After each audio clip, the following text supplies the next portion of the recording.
Against the backdrop of a raging COVID epidemic and a quite visceral Black Lives Matter movement, Abroad While Black was born. Our goal was to highlight Black perspectives from all over the world. It was our way of proving there are other ways to live, other places to be successful, in different cultures that embrace our Blackness. In 2020, the Abroad While Black team created dozens of responsive hot takes and thoughtful interviews covering topics ranging from current events, business opportunities, dating, and life-changing moments. In 2021, our co-hosts Cordy and Sean aim to share more success stories, more productive introspection, and most importantly, how to relocate to a place that truly values what you offer the world. Abroad While Black is more than a show. This is a social experiment hell-bent on discovering new ways to secure the bag and live our best lives. Join the Abroad While Black squad.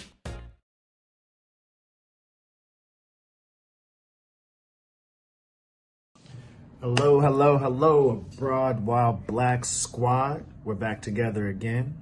I am your host, Sean Burrowes. I am the CEO of Burrowes Enterprises, and I'm also the co-founder of Ingressive for Good.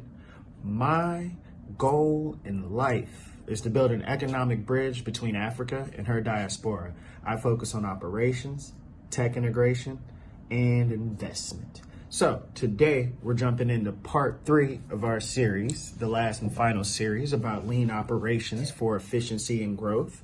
So the first lesson, we jumped into how to adjust your lean operations in times of this pandemic. And the lesson after that, we focused on the scientific method behind approaching your business as a lean operations tool. And this week, we're going to focus on growth. Once you have kind of the idea behind how you are going to, again, kind of understand what lean operations are, how to bootstrap your company, the next thing that you're going to learn is like, now that you understand, what you should have, the scientific method is the how. And now we're going to focus on tweaking for outcomes, and that outcome is growth and generating higher revenue. So I hope you all are ready to jump in. I'm going to jump right in there. So growth is so let's say this. If growth is a function of combining a good idea and lean operations, the growth, even if you do that, the growth will not happen if you're not customer focused. So the major takeaway, we can just drop it right now. If you understand this, go ahead and log off if you want more details. But basically, your growth is going to be focusing on your customer. That's the secret to growth. There's a lot of course, there's more details. Of course, it's not that simple, right? There's more to it than that. But again, it's kind of gearing. It's a mind shift. It's a paradigm shift that you should have. For all of what you're doing, there are specific ways you can focus in on your customers and let what the customers want dictate what you're creating. I know a lot of people are looking at it feels better to have an ultra premium model where you feel like you're building something around people should understand your vision. They should just trust you and come and buy. It sounds good and it would feel good, but that's the lazy approach to building out your business. The goal is to create something that is totally and wholly focused on the business. You want to be using that scientific method we tapped into last week to understand and create your customer profiles. You want to be revisiting this thing to understand, like, who is my customer? What exactly do they want? And that should filter through your entire business. Not you come up with some great idea and you think everybody's going to automatically want it. They just have to hear about it. Just having people hear about something that wasn't geared towards focusing on those customers you want to buy your product or service is one of it's a painful and slow death. There's the first death of my dream is a nightmare. And then the other part is the reality of having to live through and bounce back from whatever resources, whatever time, energy, and effort you put in there. If you're looking at this from and I'm giving the horror story, right? If you're looking at most people raise funds from friends, families, and fools, when you're really getting to that point where you want to launch off, you got to go back to those people and tell them that the people didn't want what you said, like the things that you based your hypothesis off of, your assumptions, the reason why you started your business was not functional. And it's not a comfortable conversation. And again, if you're not collecting data and doing different things like that, you're not even positioned to bounce back. So again, to collect data, you have to know what you're looking for to a certain extent, or know where to look. And what I'm telling you is to look inside your customer base, look inside that customer profile, look inside that market of potential customers and understand who those people are, what pushes them, who they aspire, or what they aspire to be. Like those are some of the key focus areas, and then allow your business to speak to that, to represent that. That's how you will get these customers on board. That's how you get them on your side. You know what I mean? It's not this function of hope and wishing and dreaming and vision. All of these things are necessary and they're great and they have their position and their place. But again, the first line item of the day is, what do these customers want?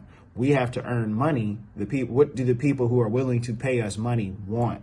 Build the process from there. And again, being customer focused. Sometimes it's those little things like even I'm going to get into the content. I'm just going off the top of the head, bars.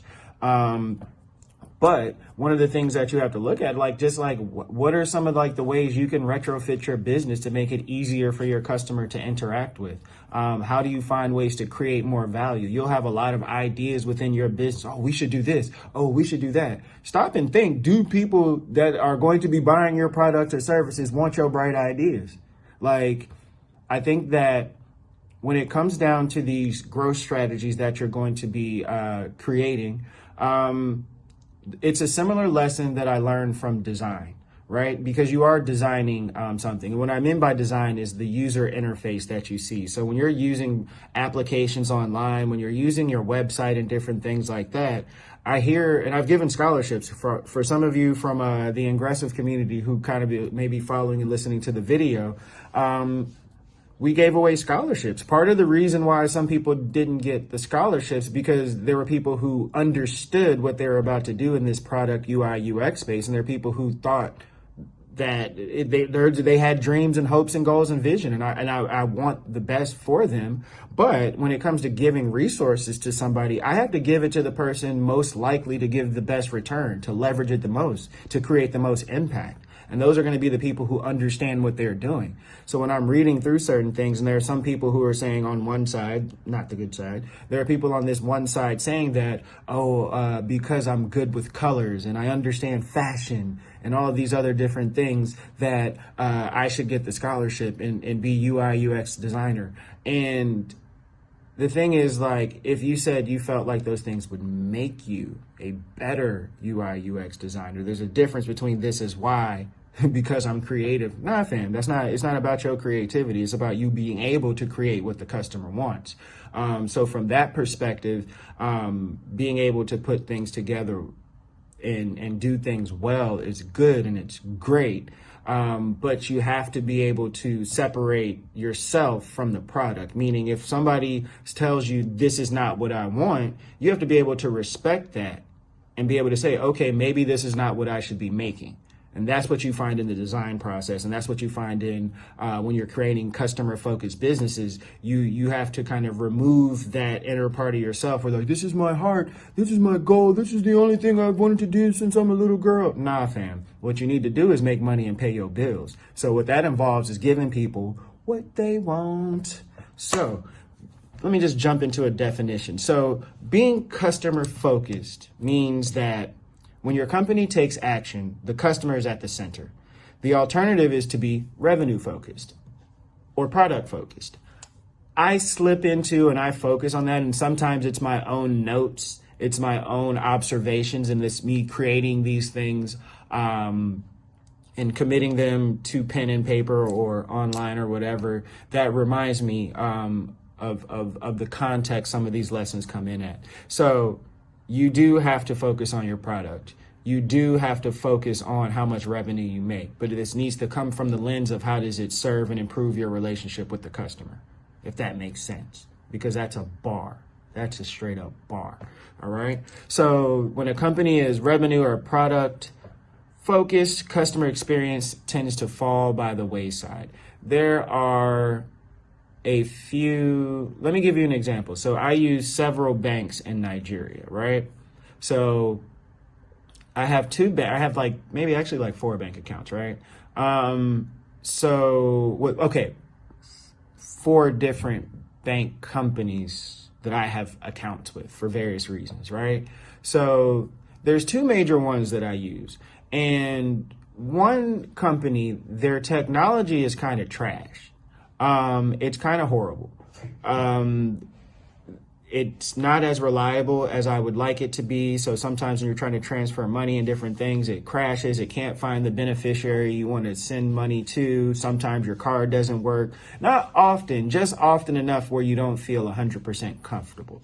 But based on the CBN rules, the Central Bank of Nigeria rules, especially when you're dealing with the dollar currency, USD, you have to go into the bank. And when I have to go into this bank, these people there are like my family members. They are cool. They are amazing. They're asking me questions about how I'm doing, how I feel, all these different things, to where the point where the customer experience has overtaken, to a certain extent, and there's a lesson to be learned here, it's overtaken kind of what the tech platform does by force, by the luck of a policy or whatever. I'll have money in that account, and I'll probably make reasons just to go by and say, hey, if I don't go by, I like them, right? That's great customer service. But I have another bank account that I've opened quite recently after them. And I opened it because I was like, I thought their customer service wasn't that good, actually. I like the people, but I was like, your service could be better. So then I went to a bigger, more well-known bank. Now, the thing with this bank is that their technology is flawless and it's amazing. It allows me to make, and they're just more plugged in. They allowed me to make more international transactions before I hit my limit. The app itself just kind of gives you a lot of options. It's like really cool. But the problem is they have so many customers that the actual customer service is just a long and arduous process of getting things done, where you will, unfortunately, at some point, just based on dealing with dollars, have to come into the bank. So now I have 2 bank accounts. I like the newest bank account. I like that account better. So I put more of my money into it. And I'm having in the other ones just kind of pity transactions. Maybe I'm trying to find a reason to use it just to keep the relationship. But I'm using the other one that gets the job done better, that allows me as a customer to be able to get the transactions done fast, reliably. When other applications are down, this one works. The card that they gave me allows me certain perks and different things that don't rely on me having to talk to a person. So like when it comes down to the core product and service, they've won me over, they've earned me over. I switch key accounts over to them. Salary payments or whatever goes to them. Business account is with them. Like, you see what I'm saying? So like, just understand, being customer focused in key areas, it's for the win. It is literally for the win. And using that as an example. So when you are creating your customer focused strategy, you just kind of have like 3 key areas that I identified at the foundational level where you want to start kind of like focusing in on. So number 1, that's going to be creating, I'll just go through the 3 and then I'll go back and explain. So 1 through 3, first is creating a great customer experience. The second one is penetrating your existing customer base. And the third one is minimizing churn. These are very important customer strategies. So if we're getting into creating a great customer experience, that one's kind of self-explanatory. So I've given how creating a great customer experience also speaks to number 3, but it makes you want to come back. It can shield you from other shortcomings in your business. It creates sentiment. I try to tell people, like, when you're building your business, don't have as much sentiment. Don't be as emotionally connected to certain business functions and decisions. But on the other hand, when it comes to customer service, create that sentiment, build it, churn it out, like do that. That's something you really want to do. Be about that life. Give people like a positive emotional experience. And again, it will cover you in areas as you grow and evolve as a business. It can mean more hands on deck. It can mean bots. It can mean automated processes. It can mean so many number of different things, follow up emails, surveys, like do different things, but like find a way to focus in on and improve and increase your improve your customer experience. The second one is you want to penetrate your existing customer base. Meaning what this talks about is market share. And when you start looking at market share, it's going to force you to pull back into that background research you did before, when creating your hypothesis, and look into like what your competitors are doing. Because again, when you're penetrating the existing customer base, it's saying like you have what is called a total accessible market. How many people, when you build out a customer profile for you and then like the general market that you're looking for, how many people are there who can buy your product or service, right? So if you're in a community of, perfect example, they say that for tech companies wanting to come into Nigeria, there's like 200 million people. This is an amazing customer base, so many people, right? But if you're a tech company, you have to use the statistics that a lot of companies use, which is Facebook, to understand how many people are able to engage with any type of tech product, with Facebook being typically the introduction or at least the base or foundation of tech when it comes to just people using stuff. The most basic users of technical solutions will probably use Facebook, is basically the assumption. And with that assumption, you really only have 20 million people in Nigeria using Facebook. So that 200 million people that you thought was your customer base is really only 20 million. Now let's say that this product was something else. Like this could be, let's say, a tax software here. So you have 20 million people that you could possibly deal with. And if you have 5,000 customers, let's say, then you know that you have a lot more that you could possibly get. But now you have to look at, are these customers just free and not using this product or service at all? Like they have the capacity and the capability, they just don't understand or feel like this is a problem that they need to solve with a digital tool or a technical tool?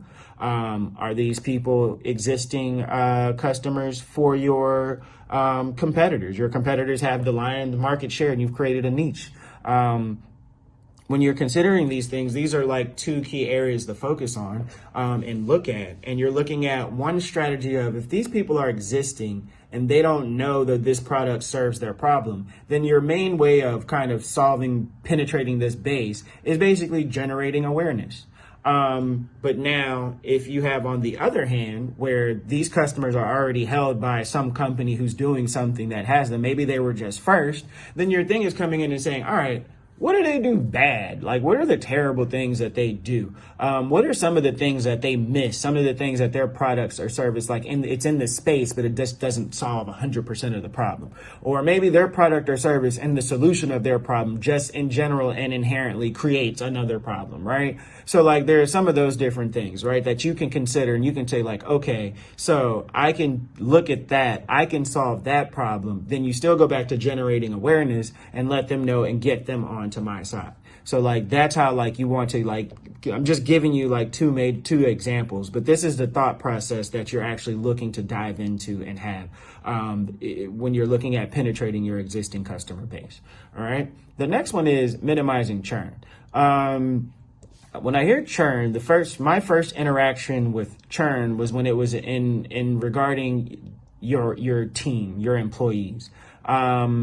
And with employee churn, it's like, you know, when you have experienced people, you have more people who are multifaceted, who have learned different things and are able to do the job more efficiently, right, than somebody who is new. So technically, even though you pay more money for experienced people, the trade-off is the productivity that you get. So it's better just to have more experienced people, right?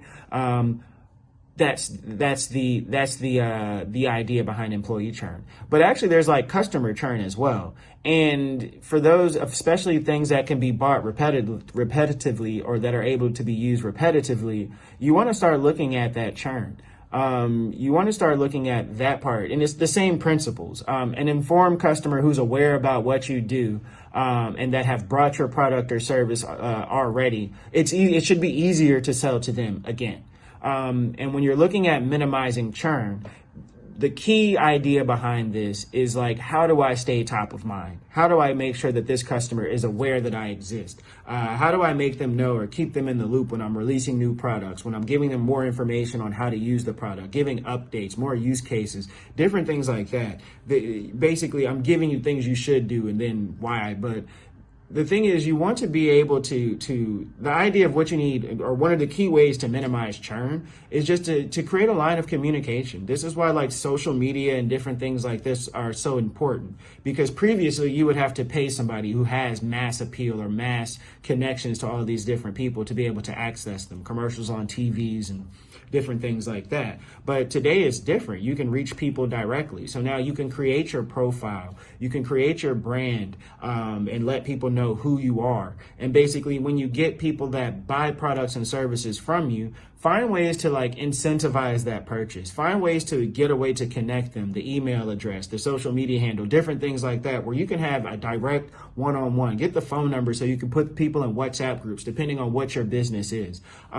Again, as you grow and evolve, undoubtedly the way business is, you have to think far. From operational standpoint, again, it's all about the how. So there's a lot of people tell you, like in this lean operations conversation, you have to be ready to pivot, right? You have to be able to change directions. When you're changing directions, sometimes you have to leave your customers behind, but sometimes you don't, and maybe you don't want to. And the only way that you can kind of keep your customers on top of what you're doing is being able to basically have a touch with them, have an inroads into them.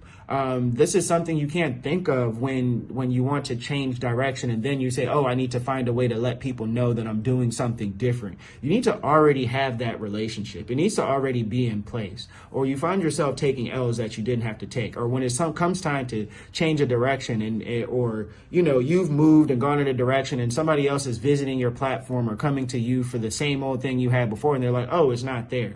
They don't know, like, oh, we have it, but we've changed the name of that company. We've started another one. Or, oh, we do the same thing, but we found a better way to do it. It feels different, but let me tell you more. You never have that opportunity to say those things to them. So again, establishing a strong communication channel is the first step in how you minimize churn.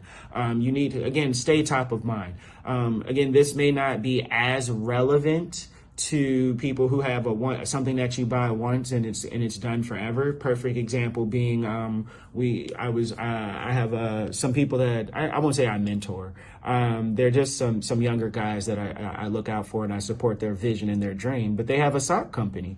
I would say the name and plug them shamelessly if I could remember it. But they were saying that like basically they have this really quirky, awesome, cool, original spin on like socks, and they want to move into like male accessories and different things like that. But it's just like, but it's a one-time use product. So it's not well, it's not one-time use, but it's like when you buy a pair of socks, they kind of last you until the wheels fall off, until your toes are showing. You know what I mean? It's not like I'm buying socks every other day to match this and do that, unless you create that environment for me.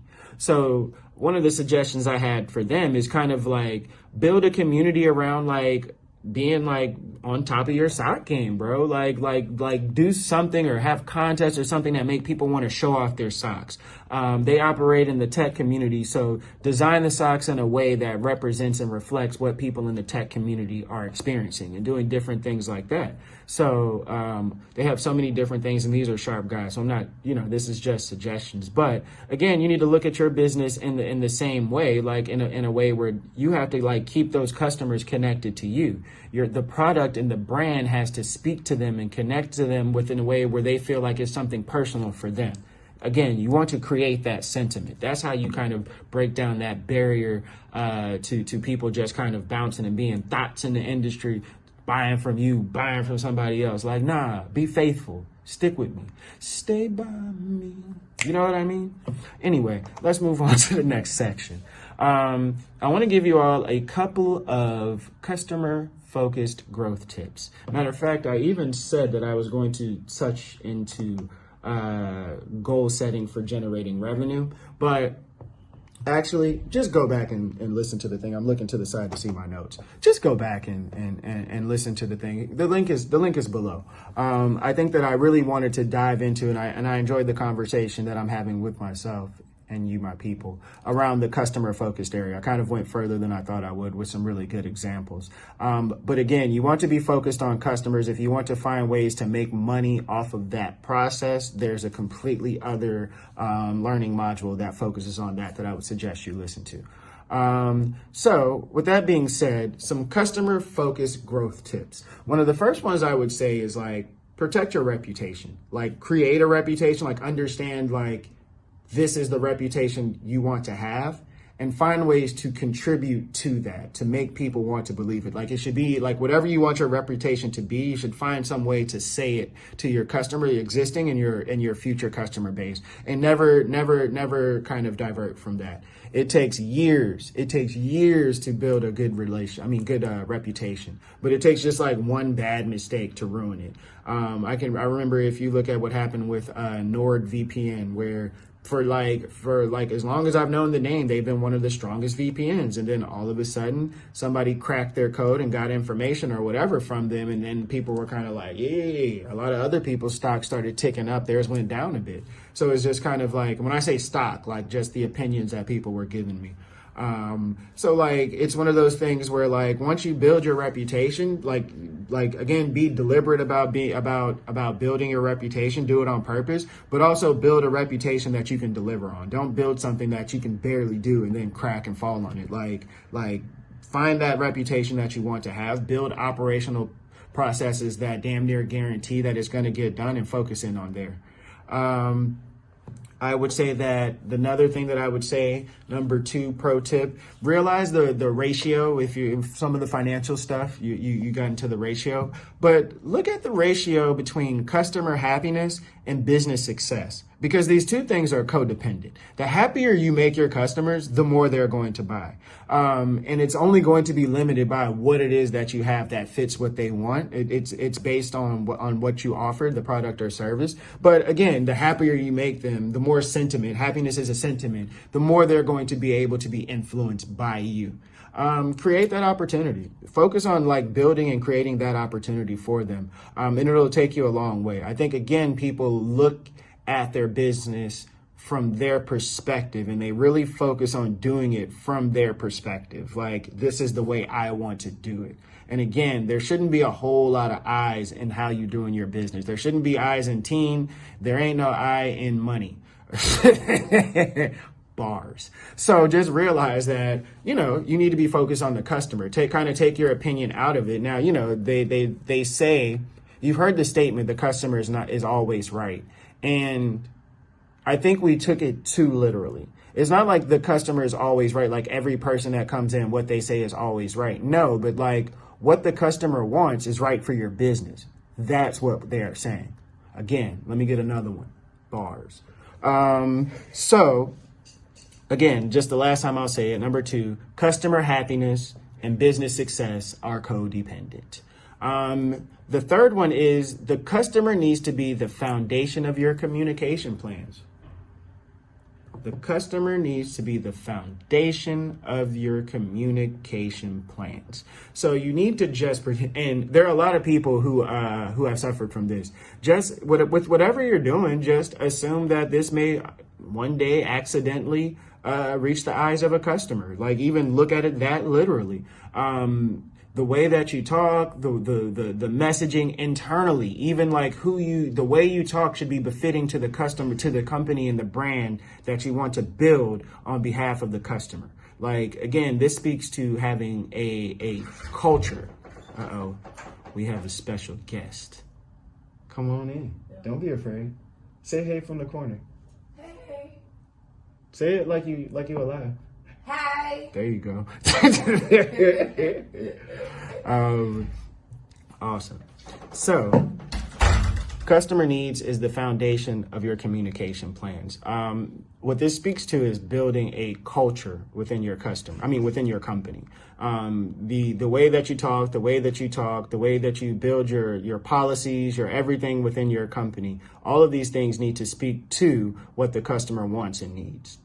It's just that simple. I know we've seen or heard reports of leaked emails where people talk about the customer like they're idiots, and that, that like they don't appreciate like, the money, the hard-earned money that people are spending, that doesn't go well with people. Like, I mean, I know I'm using an extreme example, but again, the whole idea being that these things are shocking, especially when you've done a great job at building a brand. So again, the focus is to just ensure that you're really clear on the messaging.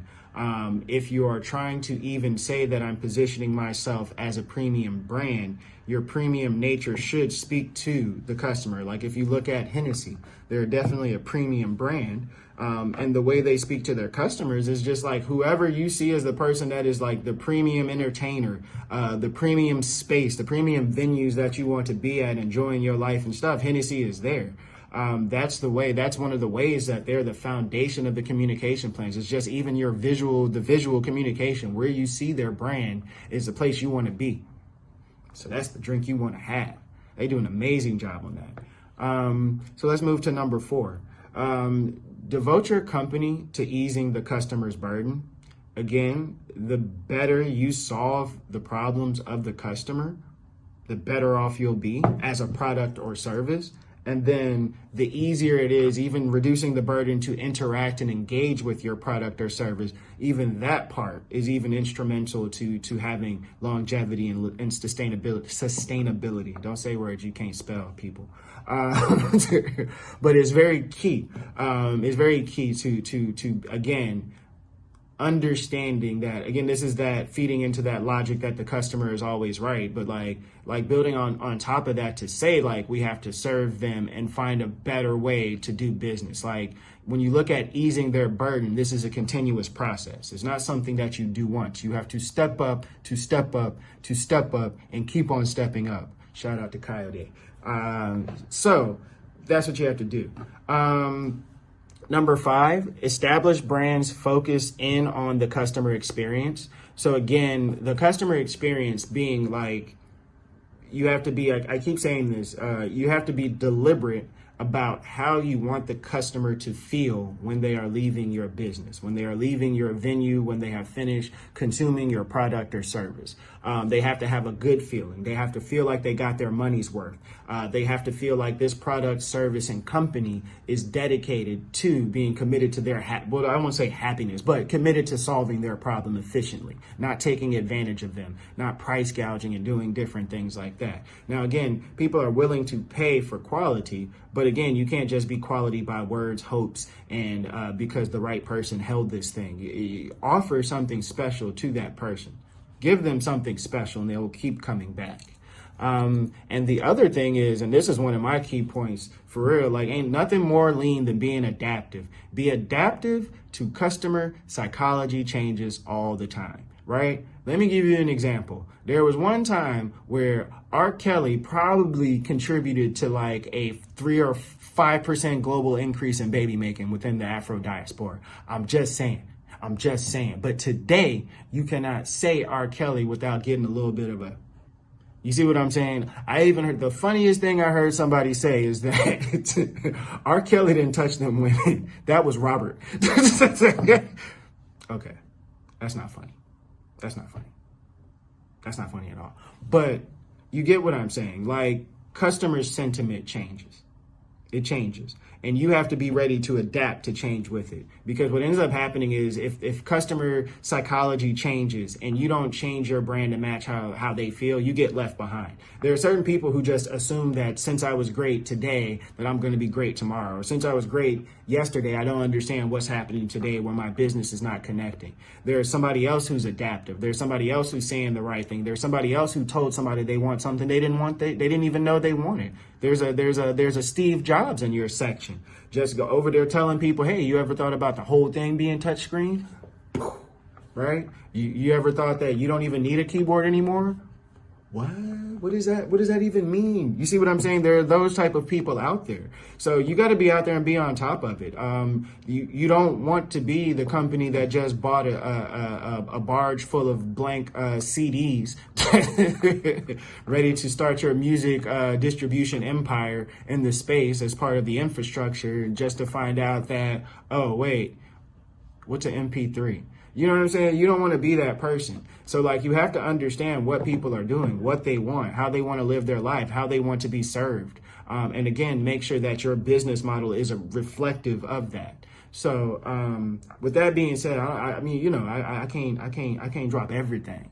You know, I give you a little, I just salt bay that joint a little bit, you know, but those are the, I've led you in a really good direction. So again, there's more information on the website. There's more information on, I would say you go to www.burrowes.disha.page. Check us out.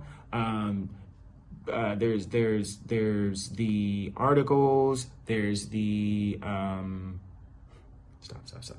Okay, please edit this part. Getting tired and I'm hungry, bro.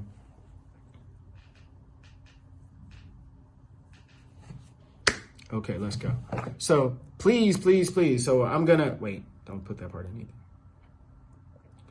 So I'm gonna cut it off right there. There's more information. There's far other ways I can go with this, but just keep in mind the information becomes more and more specific as you understand your business. The goal that go ahead and again, treat this business like a science experiment. Even when you're looking at what the customer wants, have a hypothesis, do your background research. You see what I'm saying? Create a hypothesis, test that hypothesis, collect your data and make a conclusion. And then share that data with a way that's strategic and valuable to you. So that lesson from last week is still connected to this week. You understand what I'm saying? So, you know, if y'all are picking up what I'm putting down and you want more information, please go to the website, burrowes.enterprises.com. We have resources, we have articles, we post our full videos here so you can find the rest of the videos there. You can also go to our other social media channels. We have Burrowes Enterprises, we have Abroad While Black. We also have Serious Black if you want to see how I'm getting down on my personal day-to-day. So check us out on these social media channels, links below. And with that being said, smash that like button, subscribe, follow, get some more information. Also join our newsletter so you can find out what we're going to cover month to month. Because again, I'm trying to build this foundation so we can start having some solid businesses. Check my calendar out. We have these free 15-minute consultations where, you know, if you got a problem you can't get over, I put some time on my calendar so I can just have those conversations with you. So check me out. Until then, I hope you're blessed. Take it easy.